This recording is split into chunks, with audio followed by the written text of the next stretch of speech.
ਸ਼੍ਰੀ ਅਖੰਡ ਪਾਠ ਸਾਹਿਬ ਦੀ ਆਰੰਭਤਾ ਸਮੇਂ ਜੋ ਗੁਰੂ ਪਾਤਸ਼ਾਹ ਜੀ ਦਾ ਹੁਕਮ ਪ੍ਰਾਪਤ ਹੋਇਆ ਹੈ, ਉਸੇ ਨੂੰ ਮੁੱਖ ਰੱਖ ਕੇ ਆਪ ਜੀ ਨਾਲ ਥੋੜੇ ਜਿਹੇ ਵਿਚਾਰ ਸਾਂਝੇ ਕਰਾਂਗਾ।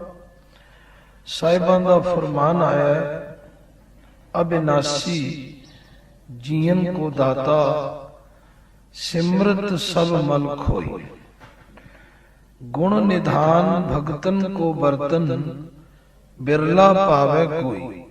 ਮੇਰੇ ਮਨ ਜਪ ਗੁਰ ਗੋਪਾਲ ਪ੍ਰਭ ਸੋਈ। ਜਾ ਕੀ ਸ਼ਰਨ ਪਿਆ ਸੁਖ ਪਾਈਐ ਬਹੁੜ ਦੁਖ ਨ ਹੋਈ। ਵਡ ਭਾਗੀ ਸਾਧ ਸੰਗ ਪ੍ਰਾਪਤ ਤਿਨ ਭੇਟਤ ਦੁਰਮਤ ਖੋਈ। ਤਿਨ ਕੀ ਧੂਰ ਨਾਨਕ ਦਾਸ ਬਾਂਛੈ ਜਿਨ ਹਰ ਨਾਮ ਹਿਰਦੈ ਪਰੋਈ। ਇਹ ਹੁਕਮ ਗੁਰੂ ਪਾਤਸ਼ਾਹ ਨੇ ਹੁਣੇ ਹੁਣੇ ਬਖਸ਼ਿਸ਼ ਕੀਤਾ ਹੈ। ਇਸ ਦੀ ਅਖਰੀ ਵਿਚਾਰ ਆਪ ਜੀ ਨਾਲ ਸਾਂਝੀ ਕਰਨੀ ਹੈ।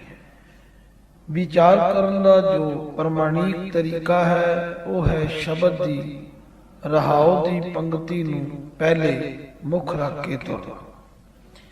ਕਿਉਂਕਿ ਬਹੁਤ ਸਾਰੇ ਪ੍ਰੇਮੀ ਸੱਜਣ ਪਾਠ ਕਰਦੇ ਹਨ, ਪੁੱਛਦੇ ਨੇ ਰਹਾਉ ਦੀ ਪੰਕਤੀ, ਰਹਾਉ ਅੱਖਰ ਦਾ ਕੀ ਮਤਲਬ ਹੈ। ਰਹਾਉ ਦਾ ਮਤਲਬ ਹੈ ਠਹਿਰ ਜਾਓ, ਰੁਕ ਜਾਓ। ਜਿਸ ਪੰਕਤੀ ਦੇ ਨਾਲ ਰਹਾਉ ਅੱਖਰ ਲਿਖਿਆ ਹੋਇਆ ਹੈ, ਇਹ ਪੰਕਤੀ ਸਾਰੇ ਸ਼ਬਦ ਦਾ ਕੇਂਦਰੀ ਭਾਵ ਹੈ, ਜਿਸ ਨੂੰ ਅੰਗਰੇਜ਼ੀ ਵਾਲੇ ਸੈਂਟਰਲ ਆਈਡੀਆ ਕਹਿੰਦੇ ਹਨ। ਜਦੋਂ ਸ਼ਬਦ ਦਾ ਕੇਂਦਰੀ ਭਾਵ ਸੈਂਟਰਲ ਆਈਡੀਆ ਸਮਝ ਵਿੱਚ ਆ ਜਾਏ ਤਾਂ ਫਿਰ ਸਾਰੇ ਸ਼ਬਦ ਨੂੰ ਸਮਝਣਾ ਸੁਖੈਨ ਹੋ ਜਾਂਦਾ ਹੈ। ਤੋ ਰਹਾਉ ਦੀ ਪੰਕਤੀ ਵਿੱਚ ਮਹਾਰਾਜ ਸਭ ਤੋਂ ਪਹਿਲਾਂ ਮਨ ਨੂੰ ਸੰਬੋਧਨ ਕਰ ਰਹੇ ਨੇ। ਮੇਰੇ ਮਨ ਜਪ ਗੁਰ ਗੋਪਾਲ ਪ੍ਰਭ ਸੋਈ। ਹੁਣ ਮਨ ਸ਼ਬਦ ਸੰਬੋਧਨ ਕਿਵੇਂ ਹੋ ਗਿਆ, ਇਹ ਗੱਲ ਥੋੜੀ ਜੀ ਵਿਚਾਰ ਗੋਚਰਾ ਜ਼ਰੂਰੀ ਹੈ। ਮਨ ਦੇ ਸ੍ਰੀ ਗੁਰੂ ਗ੍ਰੰਥ ਸਾਹਿਬ ਜੀ ਵਿੱਚ 3-4 ਪ੍ਰਮਾਣਿਕ ਰੂਪ ਆਉਂਦੇ ਨੇ ਬਹੁਤ ਵਾਰੀ, ਹੋਰ ਵੀ ਕਈ ਨੇ, ਪਰ ਜਿਨ੍ਹਾਂ ਦੀ ਗਿਣਤੀ ਜ਼ਿਆਦਾ ਹੈ ਉਹ ਇਸ ਪ੍ਰਕਾਰ ਨੇ। ਮੰਮਾ ਨੰਨੇ ਨੂੰ ਨੋ ਅੰਕੜ ਮਨ, ਮੰਮਾ ਨੰਨੇ ਨੂੰ ਨਿਸਿਆਰੀ ਮਨ, ਮੰਮੇ ਨੂੰ ਮੰਗ ਟਿੱਪੀ ਨੰਨੇ ਨੂੰ ਨਿਸਿਆਰੀ ਮਨ, ਮੰਮਾ ਨੰਨਾ ਮੁਕਤਾ ਮਨ। ਇਹ 4 ਰੂਪ ਸ੍ਰੀ ਗੁਰੂ ਗ੍ਰੰਥ ਸਾਹਿਬ ਜੀ ਦੇ ਅੰਦਰ ਬਾਰੰਬਾਰ ਆਉਂਦੇ ਹਨ। ਇੱਕ ਹੈ ਜਿਸ ਤੇ ਨੰਨੇ ਨੂੰ ਔਂਕੜ ਲੱਗਾ ਹੋਇਆ ਹੈ, ਤੇ ਦੂਜਾ ਹੈ ਜਿਸ ਤੇ ਨੰਨੇ ਦਾ ਔਂਕੜ ਨਹੀਂ ਹੈ, ਤੀਜਾ ਹੈ ਜਿਸ ਨੂੰ ਨੰਨੇ ਨੂੰ ਸਿਆਰੀ ਲੱਗੀ ਹੋਈ ਹੈ, ਔਰ ਚੌਥਾ ਹੈ ਜਿਸ ਤੇ ਮੰਮੇ ਨੂੰ ਟਿੱਪੀ ਵੀ ਹੈ ਤੇ ਨੰਨੇ ਨੂੰ ਸਿਆਰੀ ਵੀ ਹੈ। ਪੜ੍ਹਦੇ ਅਸੀਂ ਸਾਰਿਆਂ ਨੂੰ ਮਨੀ, ਪਰ ਆਖਰ ਮਹਾਰਾਜ ਨੇ ਇਹ ਜਿਹੜਾ ਅੰਤਰ ਪਾਇਆ ਹੈ ਲਗਾ ਮਾਤਰਾ ਦਾ, ਇਹਦਾ ਭੇਦ ਸਮਝਣਾ ਬਹੁਤ ਜ਼ਰੂਰੀ ਹੈ। ਤੋ ਹੁਣ ਆਪਾਂ ਮੰਨਗੀ ਮਾਤਰ ਸਮਝ ਰਹੇ ਹਾਂ ਕਿ ਜਿੱਥੇ ਮਨ ਦੇ ਨੰਨੇ ਨੂੰ ਔਂਕੜ ਆ ਜਾਏ ਉਹ ਮਨ ਨੌਨ ਹੈ, ਪੁਲਿੰਗ ਹੈ, ਇੱਕ ਵਚਨ ਹੈ। ਤੇ ਜਿੱਥੇ ਮਨ ਦਾ ਨੰਨਾ ਮੁਕਤਾ ਹੋ ਜਾਏ ਉਹ ਮਨ ਸੰਬੋਧਨ ਹੈ। ਸੁਣ ਮਨ ਮੇਰਿਆ, ਇਹ ਮਨ ਮੇਰਿਆ, ਮਨ ਪਿਆਰਿਆ ਮਿੱਤਰਾ, ਉੱਥੇ ਮਨ ਸੰਬੋਧਨ ਹੋ ਜਾਏ। ਤੇ ਜਿੱਥੇ ਮਨ ਦੇ ਨੰਨੇ ਨੂੰ ਸਿਆਰੀ ਆ ਜਾਏ ਉਹਦੇ ਅਰਥ ਨੇ ਮਨ ਵਿੱਚ, ਮਨ ਦੁਆਰਾ। ਤੇ ਜਿੱਥੇ ਮਨ ਦੇ ਮੰਮੇ ਨੂੰ ਟਿੱਪੀ ਵੀ ਆ ਜਾਏ ਉੱਥੇ ਗੱਲ ਮੰਨਣ ਦੀ ਹੋ ਰਹੀ। ਜਦੋਂ ਅਸੀਂ ਇਹ ਚਾਰੇ ਸਰੂਪ ਸਮਝ ਲਏ, ਹੋਰ ਵੀ ਸਰੂਪ ਹੈ ਮਨੋ, ਮਨਾ ਵਗੈਰਾ ਵਗੈਰਾ। ਤੋਂ ਹੁਣ ਇਸ ਪੰਕਤੀ ਵਿੱਚ ਮਹਾਰਾਜ ਨੇ ਗੱਲ ਇੱਥੋਂ ਸ਼ੁਰੂ ਕੀਤੀ ਹੈ, ਮੇਰੇ ਮਨ, ਕਿਉਂਕਿ ਇਸ ਤਨ ਮੈਂ ਮਨ ਕੋਈ ਗੁਰਮੁਖ ਦੇਖੇ। ਸਰੀਰ ਦੇ ਅਸੀਂ ਬਾਹਰਲੇ ਅੰਗਾਂ ਨੂੰ ਦੇਖਦੇ ਹਾਂ, ਉਹਨਾਂ ਨੂੰ ਸਵਾਰਨ ਤੇ ਸੰਭਾਲਣ ਦਾ ਯਤਨ ਵੀ ਬਹੁਤ ਕਰਦੇ ਹਾਂ, ਪਰ ਮਨ ਨਾਲ ਗੱਲ ਬਹੁਤ ਘੱਟ ਕਰਦੇ। ਗੁਰਦੇਵ ਕਹਿੰਦੇ ਨੇ ਮਨ ਜਦ ਤੱਕ ਨਹੀਂ ਮੰਨੇਗਾ ਉਦੋਂ ਤੀਕਰ ਤੁਹਾਡਾ ਤਨ ਵੀ ਕਿਸੇ ਠੀਕ ਪਾਸੇ ਨਹੀਂ ਤੁਰ ਸਕਦਾ। ਇਸ ਲਈ ਆਪਣੇ ਮਨ ਨੂੰ ਪਹਿਲੇ ਸੰਬੋਧਨ ਕਰਨਾ ਹੈ। ਤੇ ਜਦੋਂ ਮਨ ਮੰਨ ਗਿਆ ਫਿਰ ਤੁਹਾਡੇ ਸਾਰੇ ਇੰਦਰੀ ਇਹਦੇ ਨਾਲ ਤੁਰ ਪੈਣਗੇ। ਇਸ ਵਾਸਤੇ ਸਭ ਤੋਂ ਪਹਿਲਾਂ ਮਨ ਨੂੰ ਸੰਬੋਧਨ ਕਰੋ। ਤੋ ਇਹ ਪੰਕਤੀ, ਮੇਰੇ ਮਨ ਜਪ ਗੁਰੂ ਗੋਪਾਲ ਪ੍ਰਭ ਸੋਈ, ਤਰੀਕਾ ਇਹ ਹੈ ਕਿ ਜਦੋਂ ਮਨ ਨੂੰ ਸੰਬੋਧਨ ਕਰਨਾ ਹੈ ਤੇ ਮਨ ਤੇ ਰੁਕ ਜਾਣਾ, ਹੇ ਮੇਰੇ ਮਨ। ਫਿਰ ਅਗਲੀ ਗੱਲ ਸ਼ੁਰੂ ਕਰਨੀ ਹੈ। ਤਾਂ ਹੁਣ ਤੁਹਾਡੇ ਸਾਰਿਆਂ ਦੇ ਕੋਲ ਮਨ ਹੈ, ਮੇਰੇ ਕੋਲ ਵੀ ਮਨ ਹੈ। ਜਦੋਂ ਅਸੀਂ ਮਨ ਨੂੰ ਇਸ ਤਰ੍ਹਾਂ ਸੰਬੋਧਨ ਕਰਾਂਗੇ, ਮਨ ਫਿਰ ਬਾਹਰ ਨਹੀਂ ਜਾਏਗਾ, ਮਨ ਫਿਰ ਸੁਣੇਗਾ ਸਾਡੀ ਗੱਲ। ਜਿਵੇਂ ਅਸੀਂ ਕਿੰਨੇ ਵਿਅਕਤੀ ਬੈਠੇ ਹਾਂ, ਜਿਹਦਾ ਨਾਮ ਲੈ ਕੇ ਆਵਾਜ਼ ਮਾਰੀ ਜਾਏ, ਉਹ ਫਲਾਣਾ ਸਿੰਘ ਗੱਲ ਸੁਣ, ਉਹ ਚੁਕੰਨਾ ਹੋ ਜਾਂਦਾ। ਉਹ ਆਂਦਾ ਦੱਸੋ ਜੀ ਕੀ ਗੱਲ ਹੈ। ਵਿਅਕਤੀ ਬਹੁਤ ਬੈਠੇ। ਇਸੇ ਤਰ੍ਹਾਂ ਮਨ ਸਾਡੇ ਸਾਰਿਆਂ ਕੋਲ ਹੈ। ਜੇ ਅਸੀਂ ਮਨ ਨੂੰ ਸੰਬੋਧਨ ਨਹੀਂ ਕਰਦੇ ਤੇ ਮਨ ਕਿਸੇ ਹੋਰ ਪਾਸੇ ਤੁਰ ਜਾਂਦਾ।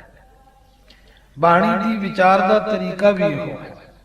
ਭਗਤ ਕਬੀਰ ਜੀ ਕਹਿੰਦੇ ਨੇ, ਤਨ ਕਰ ਮਟਕੀ ਮਨ ਮਾਹੇ ਬਿਲੋਈ, ਇਸ ਮਟਕੀ ਮੈਂ ਸ਼ਬਦ ਸਜੋਈ। ਇਸ ਸਰੀਰ ਨੂੰ ਮਟਕੀ ਬਣਾਓ, ਇਸ ਮਨ ਨੂੰ ਮਧਾਣੀ ਬਣਾਓ ਤੇ ਸ਼ਬਦ ਗੁਰੂ ਦਾ ਇਸ ਵਿੱਚ ਵਸਤੂ ਪਾਓ, ਫਿਰ ਇਸ ਨੂੰ ਰਿੜਕਣਾ ਕਰੋ। ਜਦੋਂ ਤੁਸੀਂ ਇਸ ਤਰ੍ਹਾਂ ਰਿੜਕੋਗੇ, ਤੁਹਾਡੀ ਸਮਾਧੀ ਲੱਗ ਜਾਏਗੀ। ਔਰ ਜਦੋਂ ਇਸ ਤਰ੍ਹਾਂ ਸਮਾਧੀ ਲੱਗ ਜਾਏਗੀ, ਤੁਸੀਂ ਆਪਣੇ ਕਾਰਜ ਵਿੱਚ ਸਫਲ ਹੋ ਜਾਓਗੇ। ਤਾਂ ਸਭ ਤੋਂ ਪਹਿਲਾਂ ਇਸ ਵਿਚਾਰ ਕਰਨ ਲਈ ਮਨ ਨੂੰ ਜੋੜਨਾ ਹੈ। ਇੱਕ ਪਾਸੇ ਮੈਂ ਇਹ ਪੰਕਤੀ ਪੜਾਂਗਾ, ਪਿੱਛੇ ਤੁਸੀਂ ਸਾਰਿਆਂ ਨੇ ਉਚਾਰਨ ਕਰਨਾ ਹੈ। ਭਗਤ ਜੀ ਦੀ ਇਹ ਪ੍ਰੇਰਣਾ ਸਾਨੂੰ ਬਹੁਤ ਵੱਡੀ ਸਹਾਇਤਾ ਦੇਵੇਗੀ। ਭਗਤ ਜੀ ਕਹਿੰਦੇ ਨੇ, ਹਰ ਕਾ ਬਿਲੋਵਨਾ ਮਿਲੋ ਮੇਰੇ ਭਾਈ, ਹਰ ਕਾ ਬਿਲੋਵਨਾ ਮਿਲੋ ਮੇਰੇ ਭਾਈ।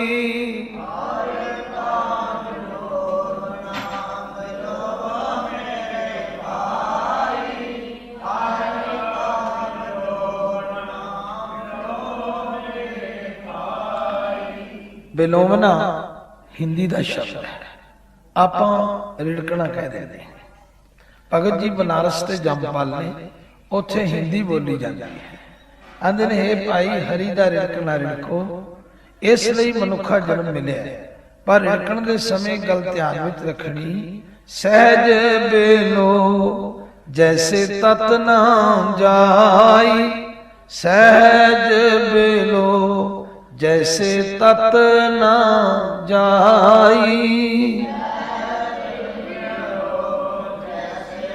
ਤਤ ਨਾ ਜਾਈ।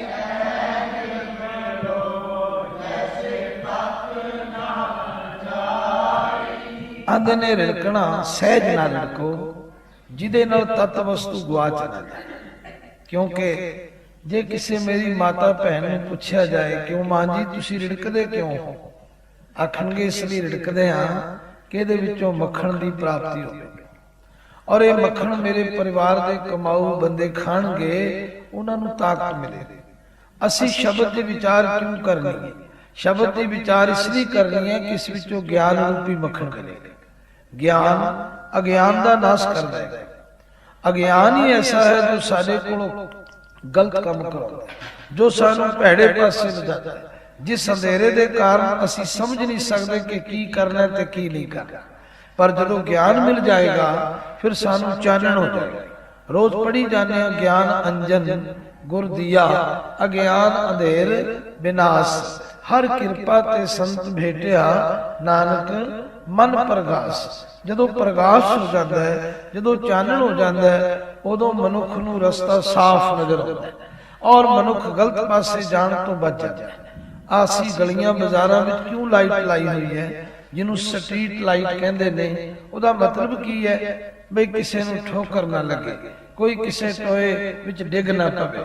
ਉਹ ਲਾਈਟ ਇਹ ਕੰਮ ਕਰਦੀ ਹੈ। ਇਸੇ ਤਰ੍ਹਾਂ ਗੁਰੂ ਦਾ ਸ਼ਬਦ ਗਿਆਨ ਬਖਸ਼ਦਾ ਹੈ, ਔਰ ਉਹ ਗਿਆਨ ਜਿਹੜਾ ਅਗਿਆਨ ਦਾ ਨਾਸ਼ ਕਰ ਦਿੰਦਾ ਹੈ, ਤੇ ਗਿਆਨ ਦੀ ਪ੍ਰਾਪਤੀ ਦੇ ਨਾਲ ਮਨੁੱਖ ਜੀਵਨ ਦੇ ਰਸਤੇ ਤੇ ਸਹੀ ਚੱਲ ਸਕਦਾ ਹੈ। ਤੋ ਇਸ ਸ਼ਬਦ ਦੀ ਵਿਚਾਰ ਵੀ ਅਸੀਂ ਇਸੇ ਲਈ ਕਰਨੀ ਹੈ। ਪਰ ਇੱਥੇ ਰਿੜਕਣ ਵਾਸਤੇ ਤਿੰਨ ਚੀਜ਼ਾਂ ਨੂੰ ਹਮੇਸ਼ਾ ਇਕੱਠੀਆਂ ਕਰਨਾ। ਉਹ ਕਿਹੜੀਆਂ ਹਨ?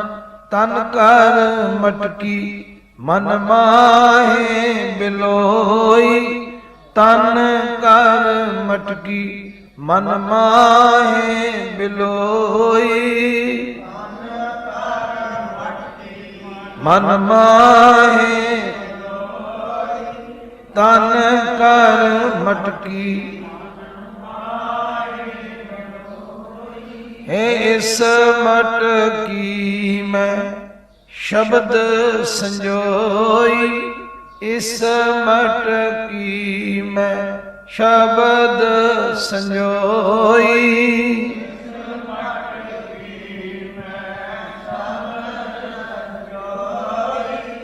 ਇਸ ਮਟਕੀ ਮੈਂ। ਭਗਤ ਜੀ ਕਹਿੰਦੇ ਨੇ ਤਨ ਨੂੰ ਮਟਕੀ ਬਣਾਓ, ਮਨ ਨੂੰ ਮਧਾਣੀ ਬਣਾਓ, ਔਰ ਇਸ ਮਟਕੀ ਦੇ ਅੰਦਰ ਗੁਰੂ का ਸ਼ਬਦ ਜੋ ਹੈ ਉਹ ਰਿੜਕਣ ਵਾਲੀ ਵਸਤੂ ਪਾ ਲਓ। ਹੁਣ ਜਦੋਂ ਤੁਸੀਂ ਐਸਾ ਕੁਝ ਕਰੋਗੇ, ਨਾ ਤਾਂ ਤੁਹਾਡਾ ਧਿਆਨ ਕਿਸੇ ਹੋਰ ਪਾਸੇ ਜਾਵੇਗਾ, ਔਰ ਸਹੀ ਤੌਰ ਤੇ ਸ਼ਬਦ ਦੀ ਵਿਚਾਰ ਕਰਕੇ ਇਹ ਹਰੀ ਦਾ ਰਿੜਕਣਾ ਵੀ ਰਿੜਕਿਆ ਜਾਏ। तो आओ, क्योंकि समा बड़ा संक्षेप है, और संक्षेप समय विच ही मैं शब्द की अखरी विचार करके आप जी नाल सांझ पाउणी चाहुंदा हां। भगत सतगुरु जी ने बचन कीता है, भाई इस तन विच जिहड़ा मन वसदा है ਉਹਨੂੰ ਸੰਬੋਧਨ ਕਰੋ ਤੇ ਪ੍ਰੇਰਨਾ ਕਰੋ ਮਨਾ।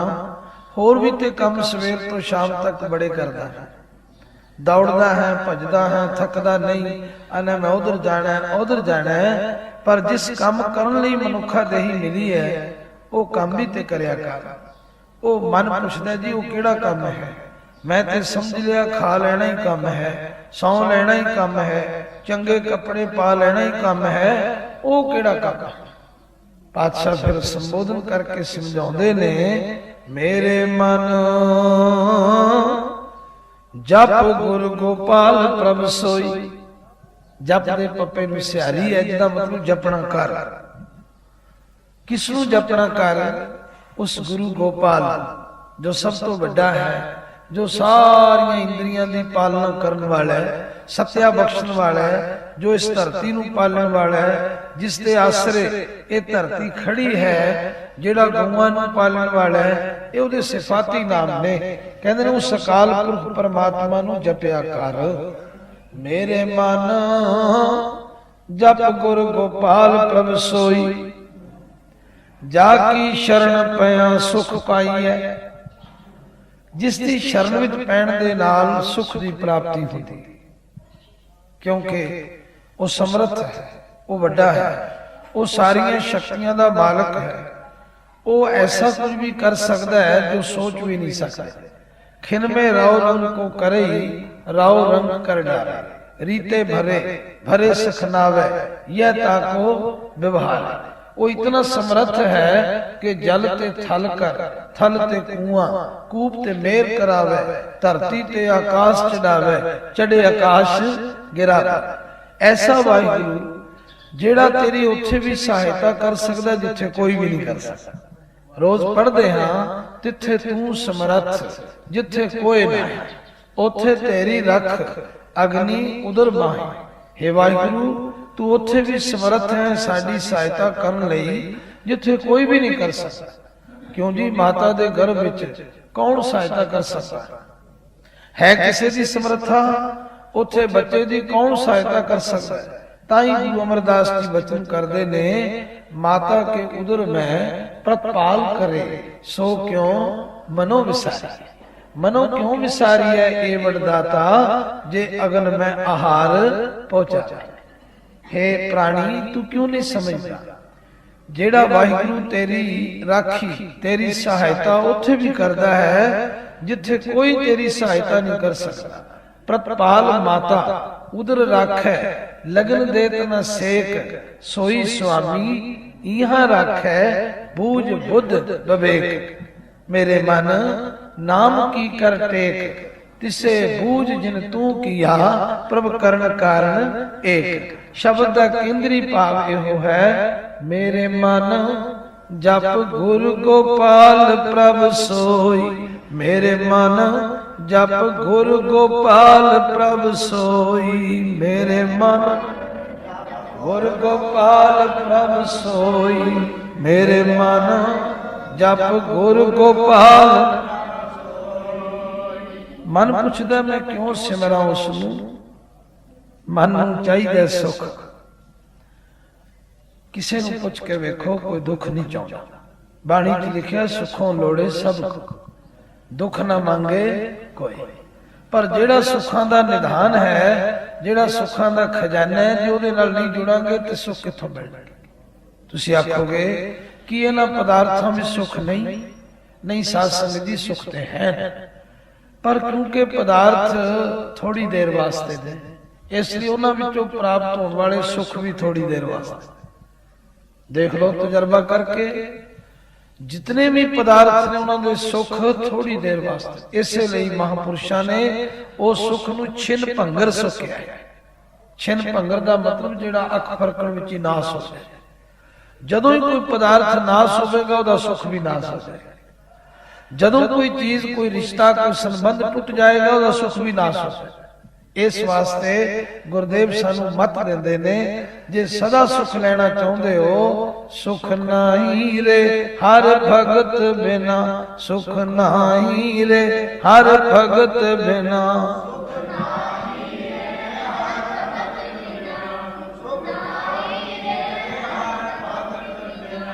ਹੁਣ ਅੱਖਰ ਇੱਥੇ ਭਗਤ ਆ ਗਿਆ।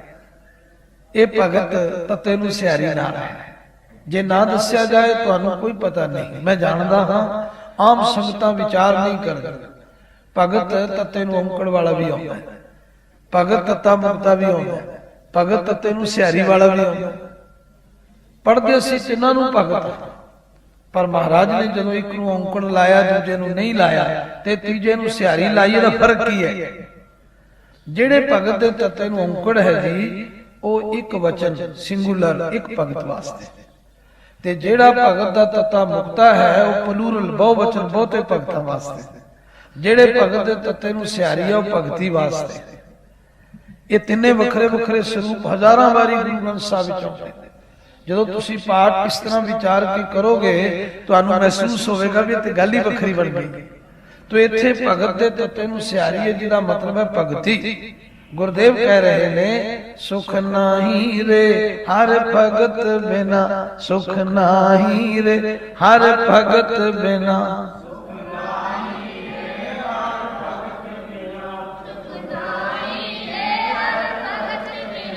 ਇਹ ਜੀਤ ਜਨਮ ਇਹ ਰਤਨ ਅਮੋਲਕ, ਜੀਤ ਜਨਮ ਇਹ ਰਤਨ ਅਮੋਲਕ, ਜੀਤ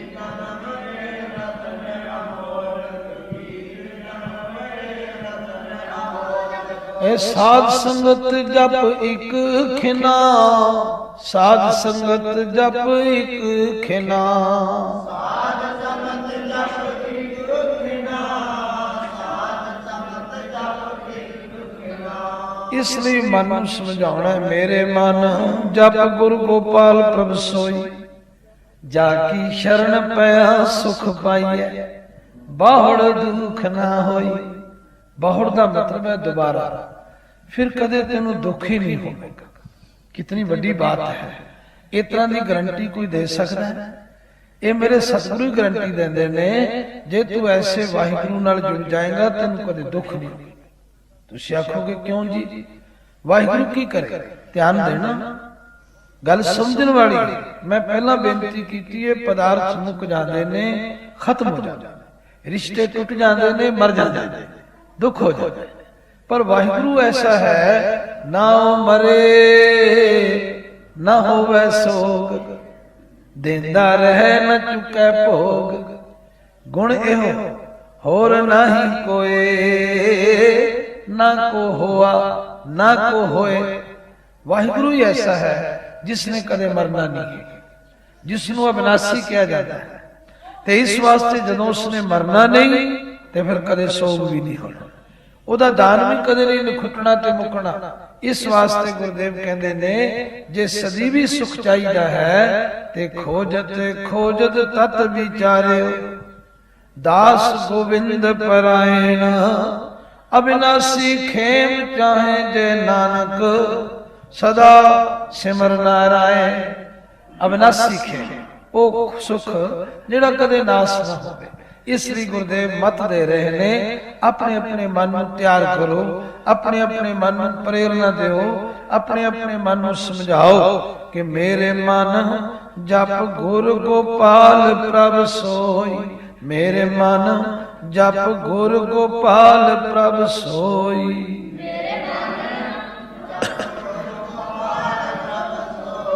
ਮੇਰੇ ਮਨ ਜਪ ਜਾ ਕੀ ਸ਼ਰਨ ਪਿਆ ਸੁਖ ਪਾਈਐ, ਜਾ ਕੀ ਸ਼ਰਨ ਪਿਆ ਸੁਖ ਪਾਈਐ।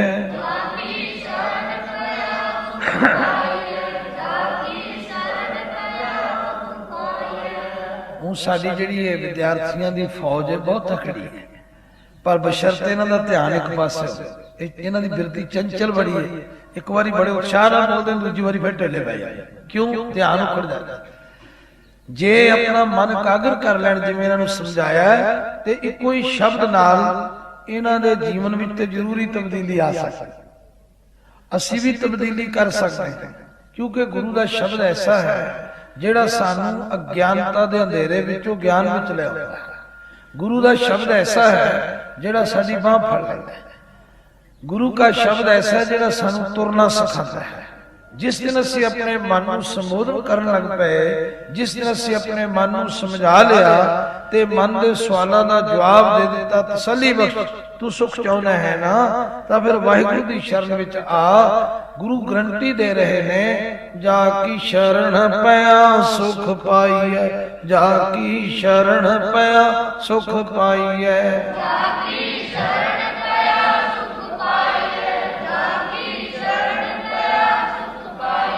ਬਹੁੜ ਦੁਖ ਨਾ ਹੋਈ, ਬਹੁੜ ਦੁਖ ਨਾ ਹੋਈ।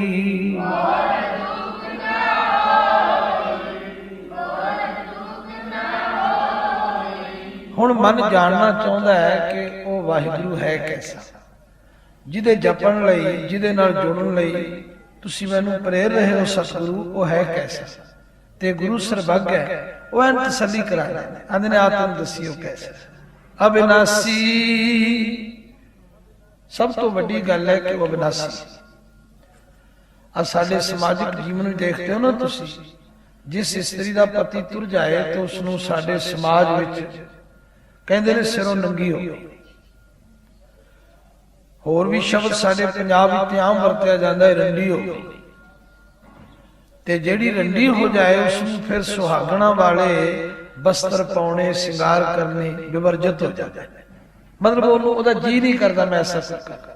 ਪਰ ਪਾਤਸ਼ਾਹ ਕਹਿੰਦੇ ਨੇ ਹਰ ਕੀ ਨਾਰ ਸੋ ਸਦਾ ਸੁਹਾਗਣ, ਰਾਂਡ ਨਾ ਮੈਲੇ ਵੇਸੇ। ਜਿਹੜੀ ਹਰੀ ਦੀ ਇਸਤਰੀ ਹੈ ਉਹ ਸਦਾ ਸੁਹਾਗਣ, ਕਿਉਂਕਿ ਹਰੀ ਸੁਹਾਗ ਨੇ ਕਦੇ ਮਰਨਾ ਹੀ ਨਹੀਂ, ਉਹਨੂੰ ਕਦੇ ਰੰਡੀ ਹੋਣਾ ਹੀ ਨਹੀਂ ਪਵੇਗਾ, ਤੇ ਉਹਦਾ ਮੈਲਾ ਵੇਸ ਕਦੇ ਹੋਵੇਗਾ ਹੀ ਨਹੀਂ। ਸਭ ਤੋਂ ਵੱਡੀ ਸਿਫਤ ਹੈ ਕਿ ਪਰਮਾਤਮਾ ਅਬਿਨਾਸੀ। ਇੱਕ ਗੱਲ। ਦੂਸਰੀ ਗੱਲ, ਜੀਵਨ ਕੋ ਦਾਤਾ। ਦੁਨੀਆ ਵਿੱਚ ਦਾਨੀ ਬਹੁਤ ਨੇ, ਕਈਆਂ ਨੇ ਲੰਗਰ ਲਾਏ ਹੋਏ ਨੇ, ਉਹ ਕਹਿੰਦੇ ਜੀ ਐਨੇ ਤੋਂ ਐਨੇ ਟਾਈਮ ਤੇ ਲੰਗਰ ਮਿਲੇਗਾ, ਇੰਨੇ ਕੁ ਵਿਅਕਤੀਆਂ ਨੂੰ ਮੈਂ ਭੋਜਨ ਕਰਾ ਦਿਆਂ, ਇੰਨੇ ਕੁ ਲੋੜਵੰਦਾਂ ਨੂੰ ਮੈਂ ਬਸਤਰ ਦੇ ਦਿਆਂ। ਪਰ ਵਾਹਿਗੁਰੂ ਐਸਾ ਦਾਤਾ ਹੈ ਜਿਹੜਾ ਹਰ ਇੱਕ ਨੂੰ ਦਿੰਦਾ ਹੈ, ਹਰ ਜਗ੍ਹਾ ਦਿੰਦਾ ਹੈ, ਹਰ ਸਮੇਂ ਦਿੰਦਾ ਹੈ, ਔਰ ਉਹਦੇ ਭੰਡਾਰ ਕਦੇ ਮੁੱਕਦੇ ਨਹੀਂ। ਜੀਵਨ ਕੋ ਦਾਤਾ, ਹਰ ਇੱਕ ਨੂੰ ਦਿੰਦਾ ਹੈ, ਹਰ ਸਮੇਂ ਦਿੰਦਾ ਹੈ, ਹਰ ਜਗ੍ਹਾ ਦਿੰਦਾ ਹੈ। ਔਰ ਇਸੇ ਲਈ ਬਾਬਾ ਨਾਨਕ ਜੀ ਕਹਿੰਦੇ ਨੇ, ਸਭਨਾ ਜੀਆਂ ਕਾ ਇੱਕ ਦਾਤਾ ਸੋ ਮੈਂ ਵਿਸਰਦਾ। हे ਵਾਹਿਗੁਰੂ ਮੇਰੇ ਤੇ ਐਸੀ ਕਿਰਪਾ ਕਰ, ਉਹ ਪਰਮੇਸ਼ਰ ਜੋ ਸਾਰੇ ਜੀਆਂ ਦਾ ਦਾਤਾ ਹੈ ਉਹ ਮੈਨੂੰ ਕਦੇ ਭੁੱਲੇ ਨਾ। तो गुरुदेव जानकारी दे रहे ने, इंट्रोडक्शन करा रहे ने, वाहिगुरु कैसा है। अविनाशी जीवन को दाता, सिमरत सब मल खोई। सिमरत ओनू याद करदे आ, हर तरह दी मैल गवा जाती। रोज जपजी साहिब पढ़दे हो ना, भरीए हथ पैर तन दे, पानी तो तै उतर सखे। ये गल तुहाडी समझ विच आ गई। गुरु साहब का यही तरीका सब तो सुंदर है। ऐसे तरीके नाल कायल करते ने, कोई ये नहीं कह सकता जी मैनूं समझ नहीं आई। ये रोज असीं वरतदे आ ना, हत्थां पैरां नूं मैल मिट्टी लग जाती, की करदे पानी नाल धो दिंदे। पर नाल अगली पंक्ति कहंदे ने, मूत पलीती कपड़ होए, दे साबुन लईए ओ धोए। जे कपड़े मैले हो जाण, गंदे हो जाण, ते उन्हां नूं पानी नहीं धो सकदा, उहनूं नाल साबण भी लाउणा पवे। ये भी गल असीं रोज वरतदे, रोज कपड़े धोते साबण। ਫਿਰ ਤੀਜੀ ਪੰਕਤੀ ਚ ਕਹਿੰਦੇ ਨੇ ਭਰੀਐ ਮਤ ਪਾਪਾਂ ਕੈ ਸੰਗ, ਉਹ ਧੋਪੈ ਨਾਵੇਂ ਕੈ ਰੰਗ। ਹੁਣ ਤਿੰਨੇ ਗੱਲਾਂ ਮੁਕੰਮਲ ਹੋ ਗਈਆਂ। ਭਾਈ ਕੱਪੜੇ ਤੁਸੀਂ ਧੋ ਲਏ, ਹੱਥ ਤੁਸੀਂ ਧੋ ਲਏ, ਜੇ ਮਨ ਧੋਣਾ ਮਤ ਧੋਣੀ ਹੈ ਤੇ ਪਰਮੇਸ਼ਵਰ ਦੇ ਨਾਮ ਨਾਲ ਜੁੜਨਾ ਪਵੇਗਾ। ਇਸ ਲਈ ਪਹਿਲੀ ਪੰਕਤੀ ਦੀ ਵਿਆਖਿਆ ਸਤਿਗੁਰੂ ਜੀ ਨੇ ਸਮਝਾ ਦਿੱਤੀ। ਵਾਹਿਗੁਰੂ ਕੈਸਾ ਹੈ? ਅਬਿਨਾਸੀ ਜੀਵਨ ਕੋ ਦਾਤਾ, ਸਿਮਰਤ ਸਭ ਮਲ ਖੋਈ। ਗੁਣ ਨਿਧਾਨ ਭਗਤਨ ਕੋ ਬਰਤਨ, ਬਿਰਲਾ ਪਾਵੇ ਕੋਈ। ਆਖਿਓ ਗੁਣਾਂ ਦਾ ਖਜ਼ਾਨਾ ਹੈ ਔਰ ਭਗਤਾਂ ਦੀ ਬਰਤਨ ਹੈ। ਬਰਤਨ ਉਸ ਨੂੰ ਕਹਿੰਦੇ ਜਿਹੜੀ ਨਿਤ ਵਰਤੋਂ ਦੀ ਚੀਜ਼ ਹੋਵੇ। ਅਸੀਂ ਤੁਸੀਂ ਤੇ ਉਸ ਵੇਲੇ ਵਰਤਦੇ ਹਾਂ ਜਦੋਂ ਕੋਈ ਮੁਸੀਬਤ ਪਵੇ, ਜਦੋਂ ਕੋਈ ਮੁਸ਼ਕਲ ਆਵੇ ਨਾ, ਫੇਰ ਆਨੇ ਚਲੋ ਗੁਰਦੁਆਰੇ, ਚਲੋ ਪਾਠ ਕਰਾਓ। ਤੇ ਭਗਤਾਂ ਵਿੱਚ ਇਹ ਫਰਕ ਹੈ ਵੀ ਉਹ ਹਰ ਵੇਲੇ ਵਰਤ ਜਾਂਦੇ, ਉਹਨਾਂ ਦਾ ਉਹਦੇ ਬਿਨਾਂ ਸਰਦਾ ਹੀ ਨਹੀਂ। ਉਠਤ ਬੈਠਤ ਸੋਵਤ ਨਾਮ, ਉਸੇ ਅੱਠੇ ਪੈਰ ਲੱਗੇ ਹੋਏ। ਪਰ ਕਹਿੰਦੇ ਨੇ ਇਹ ਕਿਸੇ ਭਾਗਾਂ ਵਾਲੇ ਨੂੰ ਅਵਸਥਾ ਪ੍ਰਾਪਤ ਹੁੰਦੀ ਹੈ। ਇਸ ਲਈ ਆਪਾਂ ਵੀ ਮਨ ਨੂੰ ਸਮਝਾਈਏ, ਮੇਰੇ ਮਨ ਜਪ ਗੁਰ ਗੋਪਾਲ ਪ੍ਰਭ ਸੋਈ। ਮੇਰੇ ਮਨ ਜਪ ਗੁਰ ਗੋਪਾਲ ਪ੍ਰਭ ਸੋਈ।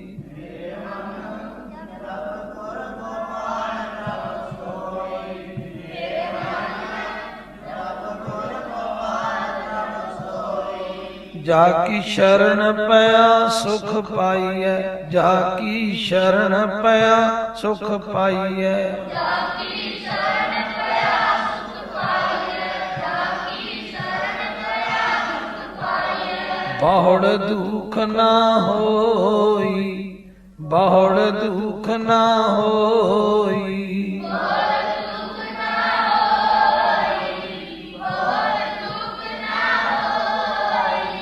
ਲਓ ਸਮਾਂ ਹੋ ਰਿਹਾ ਹੈ।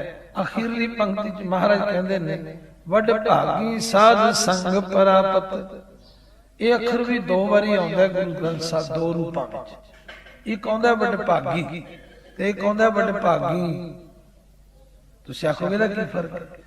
ਵੱਡ ਭਾਗੀ ਦਾ ਮਤਲਬ ਹੈ ਵੱਡੇ ਭਾਗਾਂ ਵਾਲਾ, ਤੇ ਵੱਡ ਭਾਗੀ ਦਾ ਮਤਲਬ ਵੱਡੇ ਭਾਗਾਂ ਕਰਕੇ। ਕਿਉਂਕਿ ਬਾਣੀ ਚ ਆਉਂਦਾ ਹੈ ਵੱਡੇ ਭਾਗਾਂ ਨਾਲ ਸਤ ਸੰਗਤ ਪ੍ਰਾਪਤ ਹੁੰਦੀ ਹੈ। ਤੇ ਜਿਹੜੇ ਭਾਗਹੀਨ ਪੁਰਸ਼ ਨੇ ਉਹ ਆਲੇ ਦੁਆਲੇ ਫਿਰਦੇ ਰਹਿੰਦੇ ਨੇ, ਗੱਲਾਂ ਗੱਪਾਂ ਮਾਰਦੇ ਰਹਿੰਦੇ ਨੇ, ਸੰਗਤ ਚ ਨਹੀਂ ਆ ਸਕਦੇ। ਰਹਿੰਦੇ ਵੀ ਨੇੜੇ ਹੀ ਹੋਣਗੇ, ਗੁਰਦੁਆਰੇ ਵਿੱਚ ਵੀ ਫਿਰਦੇ ਰਹਿਣਗੇ, ਪਰ ਸੰਗਤ ਚ ਨਹੀਂ ਬੈਠਣਗੇ। ਇਹ ਭਾਗਹੀਨ ਦੀ ਨਿਸ਼ਾਨੀ ਹੈ। ਵੱਡ ਭਾਗੀ ਸਤ ਸੰਗਤ ਪਾਵ, ਭਾਗਹੀਨ ਭ੍ਰਮ ਚੋਟਾਂ ਗਾ। ਬਿਨ ਭਾਗਾਂ ਸਤ ਸੰਗ ਨ ਲੱਭੇ, ਬਿਨ ਸੰਗਤ ਮੈਲ ਭਰੀਜੇ। तो गुरुदेव कहते हैं बड़ भागी साध संग प्राप्त, बड़े भागा करके गुरु की संगत प्राप्त होती है। ते जेड़े गुरु की संगत में फिर जुड़ते ने तिन भेटत दुरमत खोई। भेटत का मतलब है मुलाकात करदियां मिलदियां ही खोटी मत दूर हो जाती। ते तिन की धूर नानक दास बांचै, जिन हर नाम हृदय पलोई। सतगुरु कहते हैं मैं उन्हां दी चरण धूड़ी बांचता हाँ जिन्हां ने साध संगत में जुड़ के हरि दे नाम नूं हृदय विच परो लिया है। लो साध संगत निश्चित समा हो चुका है। दास कई बारी मुसाफिर दे तौर ते यात्रा करदे आ इत्थे कई बारी आ जांदा है, रात टिकदा क्योंकि महंत साहब नाल बहुत पुराना बहुत देर दा प्यार है। बड़ी पवित्र रूह है, ना वो विसरदे ने ना वो भुलदे ने, सदा ही चेते करदे ने। ते उन्हां दे उस प्यार सदका दास नूं खिच बनी रहिंदी है बई भावें किसे बहाने भी हुशियारपुर जाओ, दर्शन कर लो, रात टिक जाओ। तो अज पहली बारी ऐसा भी सुभाग होया है कि संगत दे शब्द विचार दे रूप विच भी दर्शन होए ने। ये भी मेरे सतगुरु जी दी और महापुरुषां दी किरपा दा सदका है। तो ये शब्द तुसी कई बारी हुक्मनामे दे रूप विच पढ़दे हो, पाठ भी सुनदे हो। जे हुण तुसी इहदी विचार भी कर लई है ते तुहानूं हुण ये शब्द भुल्लेगा नहीं। हुण तुसी याद रखियो गुरु पातशाह ने बख्शिश कीती सी ते मत दित्ती सी, मेरे मन जप गुरु गोपाल प्रभ सोई। जाकी शरण पया सुख पाइए, बहुड़ दुख ना होई।